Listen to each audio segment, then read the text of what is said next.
কৃষ্ণচন্দ্রপুর বিবেকানন্দ ময়দানে অনুষ্ঠিত হল সবলা মেলা। দক্ষিণ 24 পরগনার মথুরাপুর 1 নম্বর ব্লকের কৃষ্ণচন্দ্রপুর বিবেকানন্দ সেবা সংঘের মাঠে অনুষ্ঠিত হল সবলা মেলা। এই মেলাটি চলবে 29 ফেব্রুয়ারি হইতে 4 মার্চ পর্যন্ত। ঢাকি ও আদিবাসী নৃত্য সহযোগে পতাকা উত্তোলন এবং কৃষ্ণচন্দ্রপুর হাই স্কুলের এনসিসি ও এনএসএস ছাত্রছাত্রীদের অতিথি অভ্যর্থনা ও প্রদীপ প্রজ্বলনের মধ্য দিয়ে অনুষ্ঠানের শুভারম্ভ হয়।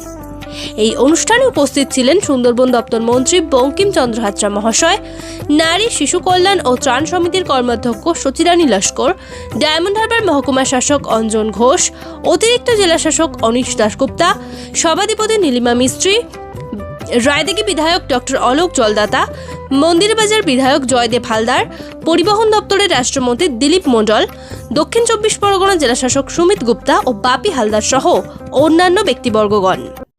160টি গ্রুপ এই মেলা মানে এই সবলা মেলাতে পার্টিসিপেট করে। কতগুলো স্টল হয়েছে? 60টা স্টল হয়েছে আর 160টা গ্রুপ হয়েছে। আর একটা বিষয়, যেহেতু সুন্দরবন নিয়ে বিষয়টা উঠলো, এই যে সুন্দরিনী যে প্রকল্পটা নেওয়া হয়েছিল, এই সুন্দরিনী প্রকল্পটা এখন মানে কিভাবে মানে যে উপকৃত যে হচ্ছেন যে সেলফ হেল্প গ্রুপে, মানে এটা যদি একটু খতিয়ান দিতে। আপনাকে তো সেদিনকার সুন্দরিনী প্রকল্পের কথা আমি বলেছি। সাগর মেলাতে যে সুন্দরিনী প্রকল্প মাননীয় মুখ্যমন্ত্রীর আর একটি স্বপ্নের প্রকল্প। তিনি সুন্দরবনের যাতে মানুষরা তারা যাতে ন্যায্য মূল্যে তারা ওই জয়নগরে মোয়া যাতে তারা মানে যথাযথ মূল্য পেতে পারে।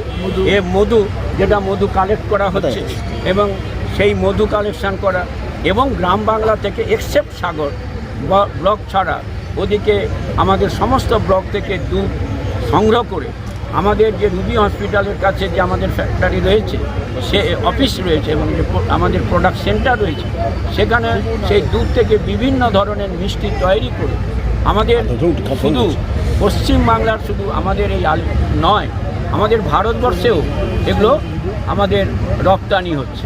স্বনির্ভর গোষ্ঠীর মাধ্যমে যেভাবে মায়েদেরকে তিনি স্বাবলম্বী করেছেন, আজকে তার প্রকৃত উদাহরণ আপনারা দেখছেন। এখানে প্রায় 60টার মতো স্টল এই সবলা মেলায় উপস্থিত হয়েছে। প্রত্যেকটা মায়েরা যারা বিভিন্ন গোষ্ঠীর স্বনির্ভর গোষ্ঠীর মহিলা, তারা নিজেদের তৈরি সামগ্রী নিয়ে আজকে তারা পসরা সাজিয়ে বসেছে এবং একটা মেলায় রূপ দিতে পেরেছেন।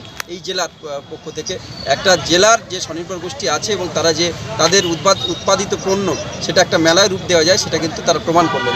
সুতরাং মাননীয় মুখ্যমন্ত্রী মমতা বন্দ্যোপাধ্যায় যেটা চেয়েছিলেন আজকের বাস্তবে তার সার্থক হয়েছে বলে আমরা মনে করি এবং আমরা আন্তরিকভাবে প্রত্যেককে ধন্যবাদ জানাই, কৃতজ্ঞতা জানাই এবং মাননীয় মুখ্যমন্ত্রী মমতা বন্দ্যোপাধ্যায়কে কৃতজ্ঞতা জানাই। এইরকম একটি প্রকল্প নেওয়ার জন্য গ্রাম বাংলার মানুষের জন্য প্রত্যন্ত সুন্দরবন এলাকায় যেভাবে মায়েরা এগিয়ে এসছেন, আমরা আন্তরিকভাবে কৃতজ্ঞতা জানাই। 5 দিন চলবে মেলাটা। বিভিন্ন আবৃত্তি প্রতিযোগিতা থেকে শুরু করে, যাত্রাগান থেকে শুরু করে, বাউল থেকে শুরু করে, বিভিন্ন সাংস্কৃতিক প্রোগ্রাম থেকে শুরু করে একদিকে তো মায়েরা নিশ্চিতভাবে ব্যবসা করবেন, অন্যদিকে মনোরঞ্জন সকলের জন্য থাকবে। বাংলা কৃষ্টি সাংস্কৃতিক পরম্পরাকে বজায় রেখে এই মেলা চলবে 5 দিন ধরে। মথুরাপুর থেকে তপন কুমার দাসের রিপোর্ট, SD ওয়ার্ল্ড নিউজ।